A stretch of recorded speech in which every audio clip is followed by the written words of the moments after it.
It's a Friday. We're packed. This is The Herd. Wherever you may be and however you may be listening, we're in beautiful Los Angeles on iHeartRadio, Fox Sports Radio, and FS1. Joy is out today, back Monday. It is great. We have a glorious day today. Marcus Thompson returns, Chris Broussard, Albert Breer, Jason McIntyre into the show. I was attacked yesterday on the internet. I'll get to that in a couple of minutes. Barely slept last night at all.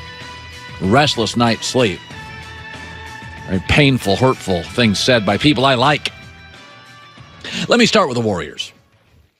And I'm talking about all dynasties here, but in particular Golden State and the Patriots, because they're the most recent. When you're a dynasty, it gives you equity. You can take bigger risks because you're the man, you're the team. You can coach with honesty and integrity and courage. You can go for it on fourth down in New England. You can trade a Pro Bowl player if you think he's overpaid.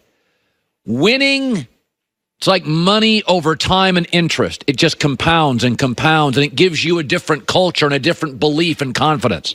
Golden State in this analytic tsunami. Got to shoot threes. The mid-range jumper is bad. Threes, only threes. Did you notice how they won last night? Did you see the shot chart?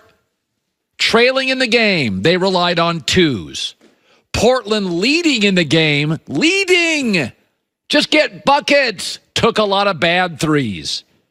Portland had it, chose to lose it.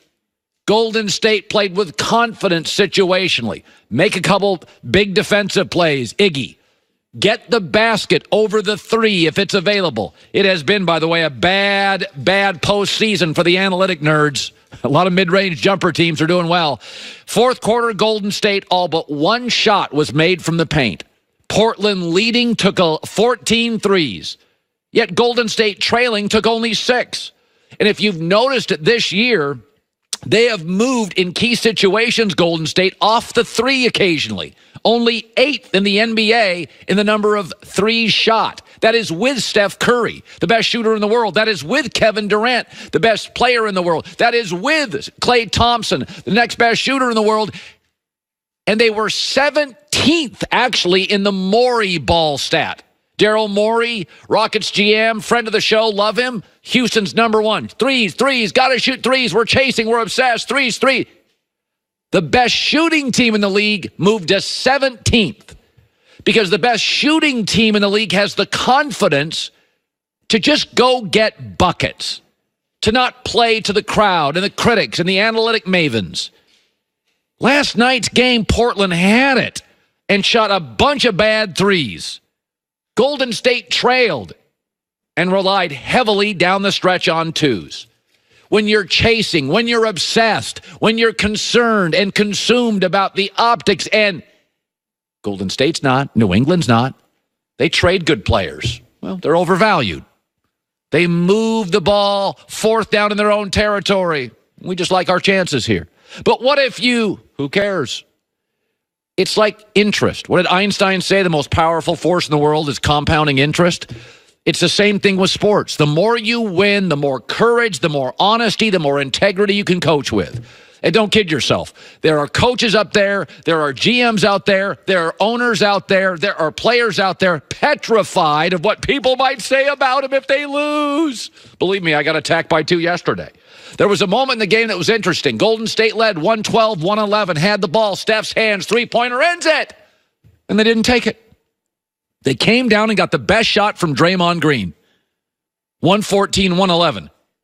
Now, a three ball, and the best three ball shooter in the world had it, would have ended the game, but they still went and took the best shot. And by the way, what's remarkable is Golden State shot 60% on threes in the third quarter. They could have easily convinced themselves, just keep chucking, just keep shooting. No. They were like, no, now let's take the best shots available. Dynasties aren't obsessed. They're not consumed. They're not chasing. New England and Golden State are both brilliant situationally because they're not playing to anybody other than the truth, integrity of the shot, integrity of the play. They're not worried about the critics. Last night was a clinic in how dynasties win games they're outplayed in. How dynasties win a game they had no business winning. I mean, you saw it in the Super Bowl. New England, Rams tied early. Did you ever think the Rams were going to be better late than New England? No. And last night I'm watching that game and I'm thinking, God, Golden State's just taking smart shots inside. When the rim's available, go get it. Don't be worried about playing to the analytic tsunami. Don't be worried about if you lose, what will they say? No pressure, not tight, total confidence. That's what dynasties look like late in games. And these dynasties, don't kid yourself, Michael Jordan, they didn't sweep teams in the finals. They didn't sweep teams in the Eastern Conference Finals. Michael Jordan's Bulls went to a lot of Game 6s. Go ask Utah. Go ask Phoenix. Go ask Seattle. They went to a lot of Game 6s. They won a lot of close games in those playoffs, just like Golden State won last night. Just a piece of art, is that what that was? 3 minutes, 4 minutes in the game, that was art basketball. Good shots, smart shots, hit them, make a play defensively, situationally, coaching. Great. Let's shift to this. This was not great. It almost ruined my night. So yesterday, a story came out. And a story came out basically that Cleveland, their coach Freddie Kitchens, was clearly not happy, but said Odell Beckham has left town. We want to get his mind right before he's at practice. He came for one OTA practice and left. Now, this bothers me for a lot of reasons. Number one, Baker Mayfield's in his second year. Odell doesn't know the players, the coach, the playbook, the formations, doesn't know anything. Receiver, quarterback, especially receiver, young quarterback, get this thing tight. Come on, let's go. I wouldn't care if it was a tight end, a running back, a corner, a safety, star receiver, second-year quarterback. Let's get the timing down. I mean, Tom Brady spends his off seasons with Edelman, and they already have timing. So I said, we got more drama. We have a coach having to talk about OBJ. I said, is it me or is OBJ gone from circus catch to now just more circus? So I put up his 10 most memorable moments in his career. Not his 10 best plays. I didn't call it that. Not his 10 greatest catches. Not his 10 most memorable moments in his career. Because my point was, once you start looking at him, the catch, the boat, fight with net, meltdown in tunnel, Paris hotel room, fight with Norman, peeing in the end zone. My point was, once you start looking at his 10 biggest moments, it's a lot of non-football nonsense. There's the catch, and then it's just a bunch of Paris hotel room fighting with a net, peeing in the end zone. I'm like, we've gone from circus catch to circus act. I didn't say this was the 10 best plays, and my point was, I thought, a very fair one, which it was very fair.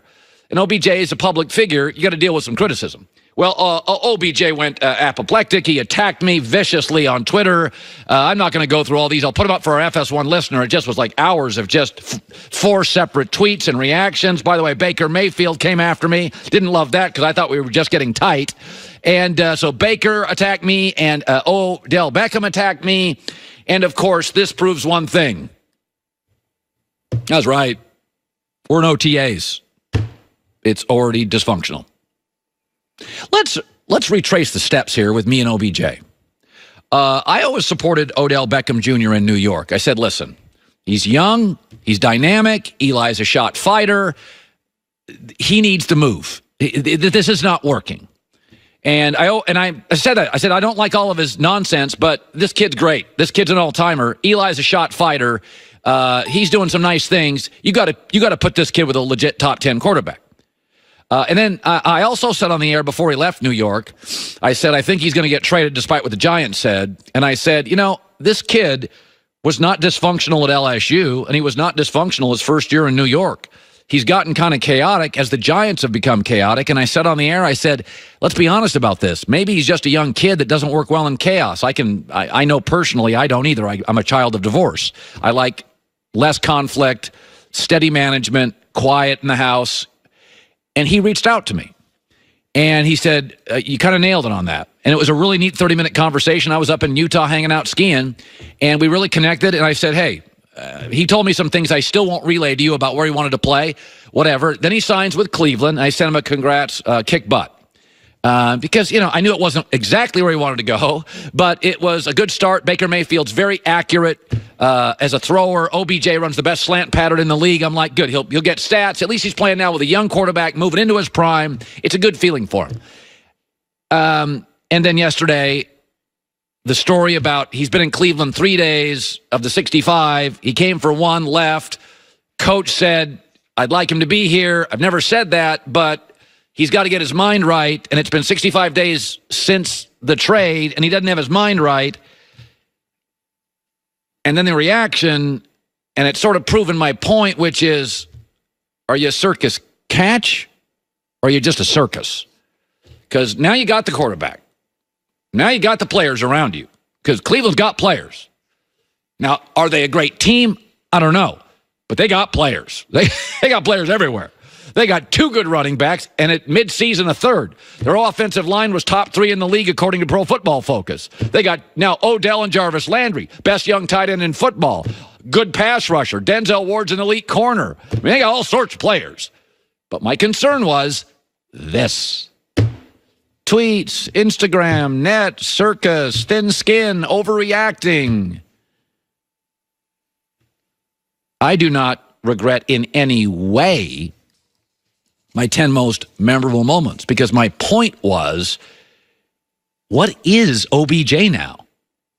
Is he the circus catch, or is it just now a circus? You can't be in Cleveland 3 days of 65. You got to get there. You got a great young second-year quarterback.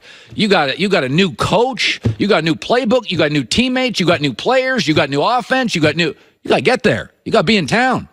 You got to get your mind right. I don't want to hear about 65 days. 65 days? 65 days? That's enough time to get your mind right. And by the way, Tom Brady, he's vacationing with Julian Edelman. He's working on that stuff 9 years into the relationship. You got to get this thing down.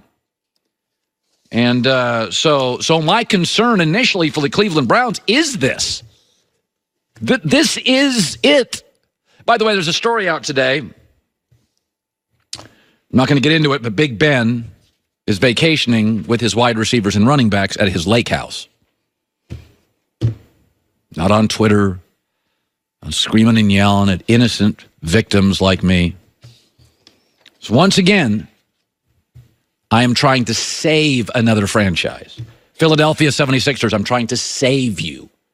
Cleveland Browns, I'm trying to point out some problems and save you from going down this absurd 20-year abyss you've been in. You want to say mean things about me? That's fine. But I'll just let you know I did not sleep well last night. Very restless. And I can't do this show at the highest level if I'm struggling with sleep. So OBJ and Baker, if you'd like to apologize to me at any point, I am certainly willing to consider that, listening to that. And I have 2 seats now. They're always welcome. You could come on the show anytime. And I will give it great thought, but I would strongly consider accepting your apology at this point. Coming up next, we're freaking out about the word better. Or the Warriors better. We're freaking out. Better is freaking us out. And I'm here to talk y'all off the ledge. Warriors, there is some better without KD. That's coming up. Casper revolutionized the mattress industry 5 years ago, and now they are doing it again. They got a new hybrid collection. Combines the pressure relief of their award-winning foam with durable yet gentle springs. So you get the resilience and you get the luxurious comfort. I got a Casper Hybrid. Unbelievable. It's got this elevated lift support, increased airflow. It's cooler and more comfortable, even than the old Casper. For all body types. It has enhanced edge support. You'll notice that immediately. And it's delivered to your door for free. Don't love it? They pick it up. Full refund. Try yours. 100 nights risk-free. Go to Casper.com. The code is HEARD. And that gives you $100 toward the purchase of select mattresses. The code is HEARD, $100. Additional